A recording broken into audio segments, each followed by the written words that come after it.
네, 여러분 우리가 함께 디모데후서의 말씀을 계속 나누고 있습니다. 디모데는 믿음 안에서 참아내고 승리하는 것에 대해 그의 스승인 바울에게서 좋은 모범을 배우고자 했고, 바울은 담대하게 자신의 영성과 삶을 본보기로 하여 디모데에게 제시합니다. 디모데전서에서 그리스도인 리더들에게 성도들의 모범이 되기를 권면했던 바울은 디모데후서를 통해서 자신의 교훈, 행실, 믿음, 인내, 사랑 등에 대하여 주저없이 전하고 있습니다. 그리고 그것은 그 믿음에 대한 확신이 행동으로 옮겨 보여야 하는 것을 말합니다. 결국에는 그러한 것들을 통해서 복음을 지켜라 라는 바울의 마음이 있습니다. 복음을 지키는 자로 살아라. 우리 성도님들은 복음을 지키십니까? 큰일 났습니다. 그냥 지키시면 됩니다. 네, 우리 성도님들은 복음을 지키십니까? 네, 아멘입니다. 더욱이 이 말씀은 바울이 디모데에게 유언처럼 전하는 말씀이고, 이 말씀을 전하고 나서 바울은 순교를 당합니다. 참 소중한 말씀입니다. 바울이 그렇게 지키고자 했던 복음, 그 복음은 이제 우리에게 맡겨졌습니다. 오늘 맡겨진 복음, 우리의 사명을 다시 한번 확인하는 시간이 되었으면 참 좋겠습니다. 우리가 먼저 함께 22절을 보려고 하는데, 우리 22절을 함께 읽도록 하겠습니다. 또한 너는, 화면 좀 띄워주시죠. 네, 제가 읽겠습니다. 또한 너는 청년의 정욕을 피하고 주를 깨끗한 마음으로 부르는 자들과 함께 의와 믿음과 사랑과 화평을 따르라. 아멘. 22절의 말씀을 보면 몇 가지 동사가 눈에 보입니다. 22절에 피하고 따르라입니다. 우리가 피해야 할 것이 있고 따라야 할 것이 있습니다. 바울이 오늘 이것을 디모데에게 말하고 있는데, 먼저 청년의 정욕을 피하라라고 말합니다. 청년이라고 하니까 내 나이와는 상관이 없구나라고 말씀하실지도 모르지만, 여기서 말하는 청년의 정욕이라는 것은 20대, 30대, 그리고 중고등학생들까지 아우르는 그런 청년을 이야기하는 것이 아닙니다. 우리가 그리스도인으로 살면서 주님께서 보시기에, 그리고 말씀에 비추어서 올바르지 못한 모든 삶의 방식을 말합니다. 거기서 오늘 본문 앞에 있는 20절과 21절에 그릇의 이야기와 흐름상 일치하고, 또 그 말씀에서 같이 본다면 청년의 정욕은 결국 주님께 쓰임받지 못하는 그릇을 이야기합니다. 우리 20절과 21절을 함께 읽겠습니다. 큰 집에는 금그릇과 은그릇뿐 아니라 나무그릇과 질그릇도 있어 귀하게 쓰는 것도 있고 천하게 쓰는 것도 있나니, 그러므로 누구든지 이런 것에서 자기를 깨끗하게 하면 귀히 쓰는 그릇이 되어 거룩하고 주인의 쓰심에 합당하며 모든 선한 일에 준비함이 되리라. 아멘. 주님께서 그릇을 보셨는데 그 그릇 안에 청년의 정욕, 세속적인 기준, 이런 것들로 가득 채워져 있다면 주님께서 그 그릇을 쓰지 않으시겠다는 겁니다. 욕심, 이기적인 마음, 말씀보다 더 강한 내 고집, 내 자아, 이런 것들이 그릇에 담기지 않게 피해야 한다는 것이죠. 여러분, 이런 것들은 청년에게만 해당되는 것이 아닙니다. 모두에게 해당이 됩니다. 40대, 50대, 60대, 70대, 80대, 90대, 100대까지 한번 가볼까요? 네. 욕심이 완전히 사라질까요? 아니요, 사라지지 않습니다. 제가 지난주에 이렇게 교회 앞에 저 도로변을 이렇게 지나갈 일이 있었습니다. 지나가고 있는데 아침이었어요. 근데 저쪽에 어르신 한 10분이 계셨는데 거기서 한바탕 다툼이 난 거예요. 목소리가 엄청 크게 언성이 높았습니다. 물론 그 다툼이 더 이상 크게 번지지는 않았습니다. 그런데 그 다툼의 내용이 무엇인가 하고 제가 들어보니까 목소리가 커서 너무 잘 들렸던 거예요. 여러분들 그거 아십니까? 우리 고척동 주변에 그 어르신들 대상으로 이렇게 물건 팔려고 이렇게 오라고 하고 꼬시고 피라미드처럼 하시는 그런 나쁜 분들이 계십니다. 근데 그런 어르신들을 대상으로 단체로 모셔서 이렇게 물건 파는 곳이 있다고 저도 들었는데, 거기에 가면 뭐라도 준다고 합니다. 딱 그런 것 같았습니다. 다들 한 손에 뭘 들고 계셨는데 동일하게 이만한 키친타올을 다 들고 계신 거예요. 근데 뭐라고 하시냐면 그거 내 거야. 그거 내 거야. 라고 소리를 지르시는 거예요. 다투고 계셨습니다. 순간의 마음과 순간의 아쉬움, 순간의 욕심에서 그런 일들이 생기는 것이죠. 순간입니다. 순간. 제가 어르신들을 예로 들었지만 모두가 마찬가지죠. 그래서 성경에서는 이것을 피하라고 합니다. 방어를 하지 말고 강대강으로 맞서지 말고 피하라는 것이죠. 사람이 이런 것과는 맞서서 이길 수 없다는 것입니다. 오늘 본문의 이 피하다라는 단어는요, 헬라어 성경에서는 도망치다라는 뜻도 가지고 있습니다. 자존심 세울 것도 없고 내가 이길 수 있다고 자신하지도 말고 그렇다고 내가 이것을 피한다고 창피할 필요도 없이 그냥 무조건 그런 상황에선 도망치라는 겁니다. 세상적인 정욕, 가치, 욕심에는 여러분 장사가 없습니다. 성경에서도 그 예가 나옵니다. 다윗입니다. 다윗은 피하지 못했습니다. 그리고 무너졌습니다. 다윗이 어느 날 여인이 목욕하는 것을 보게 됩니다. 그런데 보고서 지나치지를 못했습니다. 왕이니까 왕의 뜻이라고 하면 못할 것이 없었습니다. 그리고 그 여인이 누구인지 알아냅니다. 그 여인은 우리아의 아내 밧세바였습니다. 우리아는 암몬과의 전투에 참여한 자신의 부하이고 군인이었습니다. 이후에 다윗은 우리아를 전쟁의 최전방으로 보내 결국 그를 죽게 만듭니다. 완전 범죄를 꿈꿨죠. 이것은 다윗의 가장 큰 오점으로 남게 됩니다. 다윗은 어떻게 해야 됐죠? 다윗은 이것을 피해야 했습니다. 그 순간에 도망쳐야 했는데 그러지를 못했습니다. 여러분, 우리도 이런 상황이 있습니다. 주님의 자녀로 그리스도인으로 부단히 열심히 살아가고 있는데 어떤 순간의 찰나에 정말 그런 날이 있습니다.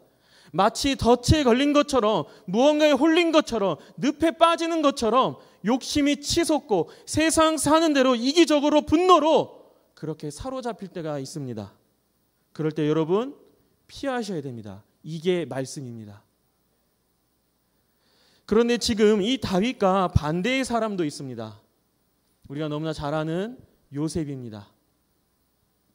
다윗은 자신이 왕이기 때문에 얼마든지 그런 상황을 피할 수도 있었습니다. 그런데 요셉은 그러지 못합니다. 종으로 있었고 하인으로 있었습니다. 오히려 상대방이 요셉을 힘으로 부릴 수 있는 위치에 있었습니다. 보디발의 아내가 마음만 먹으면 얼마든지 마음대로 할 수 있는 그런 위치에 있었습니다. 그런 상황에서 요셉이 저항하는 것은 참 어려운 일입니다. 그런데 요셉이 어떻게 하죠? 창세기 39장 10절에서 12절까지의 말씀을 제가 읽어드립니다.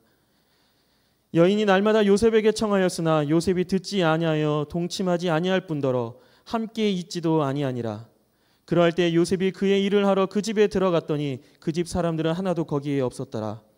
그 여인이 그의 옷을 잡고 이르되 나와 동침하자 그러나 요셉이 자기의 옷을 그 여인의 손에 버려두고 밖으로 나가매. 아멘. 10절에서는 함께 있지도 아니하리라 피했습니다. 12절에서도 요셉이 자기의 옷을 그 여인의 손에 버려두고 밖으로 나갔다고 했습니다. 피했습니다. 여러분, 요셉이 도망치고 피한 것, 이게 정답인 것이죠. 요셉은 자신의 상황, 처지, 그리고 무엇보다 자기 자신을 너무나 잘 알았을 것입니다. 그러니 피할 수 있었던 것이죠. 자신만만하게 내가 하나님의 사람인데 내가 산전수전 다 겪어도 보았고 그래서 보디발의 아내에게 이것은 잘못된 것입니다 라고 설득을 하려 한 것이 아니라 도망을 쳤다는 겁니다. 예전에 제가 학생부 교사를 하면서 청년 때 학생부 교사를 하면서 가르치던 아이가 있었습니다. 근데 이제 이 아이가 수능을 마치고 나니까 이것저것 해보고 싶은 마음이 막 마구마구 일어났다고 합니다. 그래서 저한테 한번 이러는 거예요. 쌤, 저 클럽 가보고 싶어요. 두둥. 제가 뭐라고 했을까요? 그래, 갔다 와봐. 거기다 말을 더 붙였습니다. 소돔과 고모라가 거기에 있어. 이 아이가 나름 신앙생활을 정말 열심히 했는데 그 클럽이 너무 궁금해하니까 제가 한번 가보라고 했습니다. 어차피 말리면 더 가고 싶어 할 것 같고 몰래 갈 것 같아서 갈 때는 저한테 말하고 가라고 했습니다. 저는 그 아이를 믿었습니다. 설마 갈까? 할렐루야를 했는데, 그러나 그 아이가 정말 다녀왔습니다. 말도 안 하고 갔어요. 그리고 갔다 와서 이렇게 했다고 합니다. 막상 들어갔는데 쌤이 말한 대로 소돔과 고모라라고 해서 무서웠는데 들어가자마자 그래서 왠지 이상해가지고 막 불빛도 돌고 사람들도 계속 흔드니까 그래서 나왔다고 합니다. 이 아이도 어찌됐건 도망친 것이죠. 사랑하는 성도 여러분, 내 욕심이 일어나고 세상의 기준과 가치가 날 파고 들어오는 자리가 있다면, 그런 일들이 있으시다면 주님 말씀 믿고 피하시고 도망치시기 바랍니다.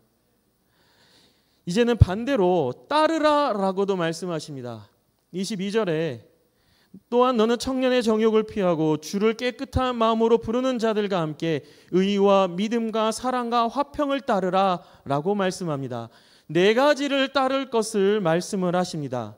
의와 믿음과 사랑과 화평. 사실 여러분, 이거 딱 네 가지 얘기 제가 말씀드렸을 때 여러분 느낌이 딱 오셔야 됩니다. 의, 믿음, 사랑, 화평. 이것을 보시면요, 바로 눈에서 이게 보이셔야 돼요. 무엇과 관계됐죠? 하나님과 관계된 것입니다. 다른 말로 하자면 하나님의 속성과 하나님의 사역과 하나님의 관심에 다 관련된 것입니다. 의가 무엇일까요? 하나님의 올바르고 정의로우신 성품과 그분의 행위, 하나님의 판단, 그리고 우리를 향한 약속과 구원과 자비, 이 모든 것을 포함하는 게 바로 의입니다. 그리고 우리가 그분처럼 의롭게 그분을 본받아야 하는 것이죠. 본받아 그분처럼 사는 것, 다시 말해서 의로 인하여서 하나님과 나와의 올바른 관계가 되는 것을 바로 의라고 합니다. 믿음은 무엇일까요? 단순히 믿습니다, 믿음, 믿다 이런 개념도 좋지만 이왕 이렇게 나왔으니 조금 더 깊게 보면 좋을 것 같습니다. 믿음을 조금 더 확대해서 본다면 믿음을 세 가지로 풀어볼 수가 있습니다. 우리의 구원에 관하여 그 신앙의 내용을 아는 지식, 그리고 그 구원, 신앙의 지식이 참되고 옳고 진리에 대한 그것에 대한 동의, 마지막으로 예수님께서 죄인들, 죄인이 나를 구원하시기 위해서 죽으셨다는 것에 대한 나의 신뢰, 이 세 가지가 합쳐졌을 때 믿음이라고 말할 수 있습니다.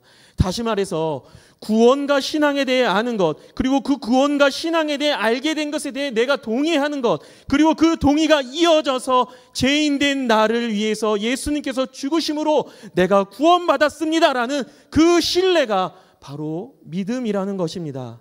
결국 믿음이라는 것은 하나님과 나의 관계가 맺어지는 것을 의미합니다. 세 번째, 사랑입니다. 사랑은 말 그대로 사랑이죠. 네, 하나님을 사랑하는 것입니다. 너무 쉽나요? 사랑이라고 하니까. 하나님을 사랑하는 것, 마태복음 22장 37절에서 39절을 제가 읽어드립니다. 예수께서 이르시되 내 마음을 다하고 목숨을 다하고 뜻을 다하여 주 너의 하나님을 사랑하라 하셨으니 이것이 크고 첫째 되는 계명이요 둘째도 그와 같으니 내 이웃을 내 자신같이 사랑하라 하셨으니. 아멘. 하나님을 사랑하는 것은 내 이웃을 사랑하는 것과 같습니다. 이렇게 들으니까 쉽지 않으신가요? 네. 여러분, 이것은 이 시대 가운데 살아가는 우리에게 너무나 어려운 일이야 라고 말씀하실지도 모릅니다. 그러나 여러분, 우리가 주님의 은혜를 받은 자라서, 그래서 주님을 사랑한다고 고백을 한다면 이 일은 우리가 살아가면서 부단히 노력해야 할 일이기도 합니다. 그래서 이웃을 사랑하는 것, 이것이 확장되어서 이웃을 사랑하고 내 옆에 있는 사람을 사랑하고, 그래서 확장되어 화평을 이루는 것, 세상과 우리가 이 화평으로 인하여 연결되는 것이죠. 이 시대 가운데 이 세상과 우리, 이 세상과 교회가 예수 그리스도의 그 복음 안에서 주님이 이 세상을 향해 보여주셨고 또 주님이 주시는 화평으로 연결되어 화평, 우리 교회 이름이 뭐죠? 예, 평화를 이루는 것입니다. 우리 교회 이름 좋지요? 동의를 안 하시네요. 도통. 네. 우리 교회 이름 좋지요? 네, 아멘입니다. 의와 믿음과 사랑과 화평을 따르라. 그리고 반대로 청년의 정욕을 피하라. 무엇일까요? 결국에는 하나로 말한다면 하나님께로 더 가까이 가는 것이죠. 그리고 하나님께로부터 멀어지게 하는 것들을 피하는 것. 이 말씀을 하고 있는 것입니다. 그런데 이 말씀을요, 혼자서 하라고 하지 않습니다. 또한 너는 청년의 정욕을 피하고 주를 깨끗한 마음으로 부르는 자들과 함께 의와 믿음과 사랑과 화평을 따르라. 피하라, 따르라. 이 사이에 우리에게 한 가지 더 도움을 주셨습니다. 그것은 주를 깨끗한 마음으로 부르는 자들과 함께 들어있는 것이죠. 여러분, 우리의 신앙생활은요, 혼자 하는 것이 아닙니다. 결단코 혼자 하는 게 아니에요. 신앙생활은 공동체가 필요합니다. 혼자서 신앙생활을 하면요, 불편함이 없습니다. 모임이나 관계는 거추장스러운 것이라 생각을 하죠. 그리고 혼자 신앙생활을 하면 하나님과의 나의 관계는 더 깊어지는 것 같은 착각을 하십니다. 예배도 더 집중이 잘 되는 것 같을지도 모릅니다. 그리고 더 믿음이 깊어지는 것 같습니다. 요즘에는 인터넷으로, 유튜브로 공간이나 시간에 구애받지 않고 설교를 들을 수 있으니 그것은 큰 장점이라고 생각을 하실지도 모릅니다. 물론 여러분, 인터넷에는요, 분별하기 애매할 정도로, 그리고 교묘하게, 그리고 숨긴 거를 숨기면서 하는, 그렇게 하는 설교를 가장한 사단의 말들도 너무나 많습니다. 자칫 신앙이 자신도 모르는 사이에 그 어둠의 세력에 사단의 영향에 물들어갈지도 모르는 일이죠. 자, 이런 분들께는 이 말씀을 꼭 전하고 싶습니다. 고린도전서 12장 27절의 말씀, 너희는 그리스도의 몸이요 지체의 각 부분이라. 우리의 공동체가 필요한 이유이고 우리가 공동체와 함께 신앙생활을 하는 이유입니다. 우리가 다시 주님을 만날 때까지 주님은 우리에게 이 공동체를 허락해 주셨고 우리의 이 교회를 통해서 그 믿음을 지켜나갈 수 있도록 허락해 주셨습니다. 감히 여러분 상상을 좀 해볼까요? 아니, 어떻게 감히 우리가 그리스도의 몸이 될 수 있습니까? 우리같이 하등한 존재가요. 하나님께서 창조하시고 지으신 피조물이 어떻게 그리스도의 몸이 될 수 있겠냐고요. 그러나 우리에게 허락해 주시고 그리스도의 몸이 되고 그 몸의 각각이 지체라고 말씀해 주셨습니다. 몸은 어떻게 자랄까요? 함께 자랍니다. 마찬가지죠. 우리도 함께 자라고 함께 서 있는 것입니다. 나만 잘 된다고 해서 잘 되는 게 아닙니다. 내가 부족하다고 해서 그것도 부끄러운 것도 아닙니다. 혼자 신앙생활하라고 말씀하시지 않았습니다. 함께 하도록 주를 깨끗한 마음으로 부르는 자들과 함께하는 것입니다. 내가 힘들 때 혼자 꾸역꾸역 그것을 버티는 것이 아니라 주를 깨끗한 마음으로 부르는 그분이 있어서 나에게 위로를 더해주는 것입니다. 하나님의 은혜를 나 혼자 받는 것이 아니라 주를 깨끗한 마음으로 부르는 그분과 함께 나누는 것입니다. 천국은 이 땅에서 혼자 신앙생활하고 저 천국에 가서도 혼자 누리는 것이 아니라 주를 깨끗한 마음으로 부르는 그분과 함께 이 땅에서 천국을 함께 누리고 저 하늘의 하나님의 집에서도 함께 누리는 것이죠. 신앙생활은 함께하는 것입니다. 자, 이제 제가 처음 말씀드린 것처럼 한 번 더 부탁드립니다. 제가 설교를 이렇게까지 했는데 설마 옆을 안 쳐다보실까요? 서로 옆을 바라보시면서 인사 한번 하겠습니다. 모르시더라도 한번 사랑합니다. 안 사랑하시네요. 한 번 더 마음껏 해보세요. 부끄러워하지 마시고. 사랑합니다. 네, 감사합니다. 네. 자, 그런데 이것이 끝이 아닙니다. 23절에 보니까 어리석고 무식한 변론을 벌이라. 이에서 다툼이 나는 줄 알미라. 다투지 말라고 말씀하십니다. 바울이 보기에도 교회 안에서 많이 싸웠던 것 같습니다. 그리고 어리석고 무식한 변론으로 주장하는 사람들도 꽤나 있었던 것 같습니다. 새한글 성경에서는요, 바보스럽고 무식한 논쟁이라고 합니다.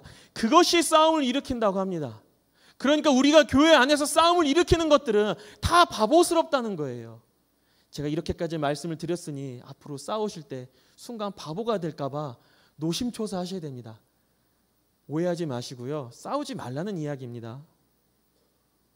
교회도 사람이 있는 곳이니 그래도 다툼이 일어나기도 합니다. 예전에 제가 청년 때 이것 때문에 조금 고민을 한 적이 있었습니다. 도대체 교회는 왜 이럴까? 왜 이런 모양일까? 제가 이 이야기 생각을 가지고서 친구하고 같이 이야기를 하는데 제 친구가 이런 이야기를 해줍니다. 지연아, 교회는 병원 같아. 건강한 사람만 오는 것이 교회가 아니고 아프니까 오는 것 같아. 아프니까 저 사람도 싸우고 저 사람도 아프니까 저렇게 다투고 그런 사람들이 오는 병원 같아. 제가 그 말을 들었을 때 그 말이 맞는 것 같았습니다. 우리 모두 치료자 되시는 예수님이 필요합니다. 아멘이십니까? 네, 그렇죠. 교회에는 이런 사람 저런 사람이 있습니다. 그래서 싸우기도 하죠. 다투고 또 마음에 상처를 주기도 하고 그 상처를 받기도 합니다. 그런데 저는 그 다음이 더 중요하다고 생각을 합니다. 그것을 성경에서 말씀해 주시는데 24절 25절의 말씀입니다. 주의 종은 마땅히 다투지 아니하고 모든 사람에 대하여 온유하며 가르치기를 잘하며 참으며 거역하는 자를 온유함으로 훈계할지니 혹 하나님이 그들에게 회개함을 주사 진리를 알게 하실까 하며. 아멘. 중요한 단어가 보입니다. 다투지 않고 온유하고 잘 가르치고 잘 참고 또 하나는 하나님께서 그에게 깨닫고 회개할 마음 주시기를 구한다는 것이죠. 혹은 내가 깨닫게 되어서 내가 주님께 회개하는 것도 마찬가지겠죠. 먼저 온유해야 한다고 합니다. 온유는요, 온화하고 유순한 태도를 말합니다. 따뜻하고 부드러운 말과 행동을 하는 것이죠.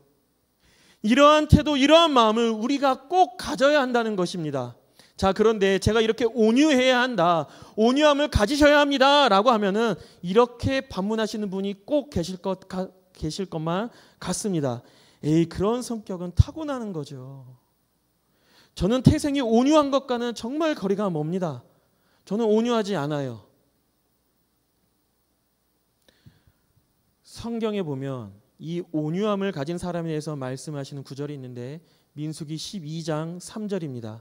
혹시나 나는 온유하지 못합니다, 그렇게 태어났습니다 하시는 분은 이 3절을 더욱더 크게 읽으시면 좋을 것 같습니다. 우리 함께 읽겠습니다.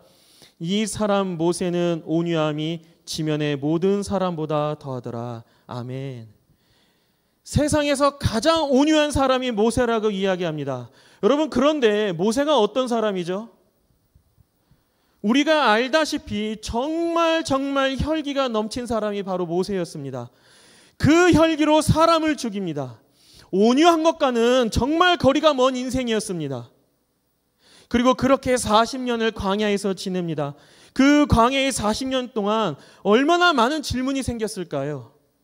좀처럼 알 길 없는, 답이 안 나오는 자신의 인생에 대하여 얼마나 많은 생각을 했겠습니까? 도대체 내가 뭘 잘못했을까? 내 인생은 왜 이럴까?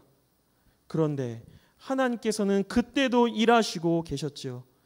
그 시간을 지나고 났을 때 모세가 이스라엘 백성을 이끌고 갈 수 있는 리더로서 세워지기 위해서 그를 다듬으셨다는 것은 부정할 수가 없습니다. 그런데 성경에서 그 모세를 뭐라고 말하는가 하면 모세는 그 온유함이 모든 사람들 중에서 가장 온유하다는 것이죠. 가장 혈기 넘치던 사람에서 가장 온유한 사람으로 바꾸셨습니다. 하나님께서요. 결국 리더가 가져야 할 가장 큰 자질 중에 하나가 온유함이고 하나님은 그 혈기 가득한 모세를 다듬어서 온유한 사람으로 만들어 가셨습니다. 그 말은 결국 하나님을 위해서 하나님께 구하면 나의 성품도 모난 성격도 혈기도 하나님께서 온유함으로 나를 다듬어 주신다는 것이죠. 그러니 사랑하는 우리 성도 여러분, 구하시기 바랍니다. 그 온유한 성품을요. 비록 내가 가지고 태어나지는 못했다 한다면 구하시고 주님께서 온유한 사람으로 나를 다시 만들어 가실 때 그 온유함은 결국 가르치기 위해서 필요하다는 것입니다. 24절과 25절의 말씀이죠. 그런데 여러분, 우리가 복음을 전해야 하지 않겠습니까? 누군가에는 말이죠. 혹은 내가 가장 사랑하는 사람에게 그 구원의 기쁨을 전해야 하는데 이를 위해서 온유함이 필요하다는 것입니다. 그런데 여기서 24절에는 한 가지 단서가 붙습니다. 그냥 가르치기를 잘해라 이러면 좋은데 무엇이 하나 더 붙죠? 참으며입니다. 잘 가르치기 위해서는 잘 참아야 한다는 것입니다. 왜 참아야 할까요? 왜 성질내면 안 돼요? 왜 참아야 할까요? 이유는 간단합니다. 내가 참아서라도 가르쳐야 할 그게 너무나 중요하면 그런 것이죠. 가르칠 것이 너무 중요하기 때문입니다. 그 가르치는 것을 잘 전하기 위해서 본질적으로 이야기하려는 그 가장 중요한 것을 위해서는 다른 부수적인 것들은 참아야 한다는 것이죠. 그런데 왜 또 참아야 하는지에 대해서도 성경은 말씀합니다. 25절과 26절에 보니까 그들이 깨달아서 하나님께 사로잡힌 사람으로 하나님의 뜻으로 살게 하기 위해서입니다. 그렇다면 오늘 말씀을 볼 때, 그리고 성경에서 말하는 이 내용을 볼 때 우리는 이웃을 사랑해야 합니다. 또 복음을 전해야 합니다. 우리 혼자만 신앙이 성장하고 성숙해지는 것이 모든 신앙생활의 목표가 아닙니다. 우리가 말씀을 읽고 묵상하고 또 기도하고 하나님에 대해 더 알아가는 것 반드시 필요하고 평생에 걸쳐 해야 할 일이기도 합니다. 그러나 그것이 끝이 아니라 결국에는 이 모든 것이 우리 모두를 위한 것이라는 것이죠.